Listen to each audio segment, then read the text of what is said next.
పరిశుద్ధుడవై మహిమ ప్రభావములకు నీవే పాత్రుడవు.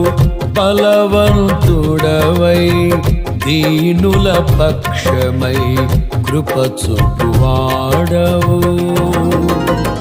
దయాళుడవై ధారాళముగా నన్ను దీవించిన శ్రీమంతుడా, ఆరాధన నీకే నా యేసయ్యా, స్తుతి ఆరాధన నీకే నా యేసయ్యా.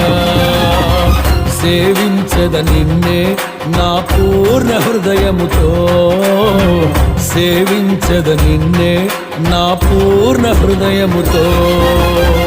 నీ స్వాస్థ్యమైన నీ వారితో కలసి నిన్ను సేవించుటకు నీ మహిమ ప్రభావమును కిరీటముగా ధరింపచేసితివి. శాశ్వత కాలము వరకు నీ సంతతిపై దృష్టి నిలిపి నీ దాసుల ప్రార్థనలు సఫలము చేసితివి. ఆరాధన నీకే నా యేసయ్యా, స్తుతి ఆరాధన నీకే నా యేసయ్యా.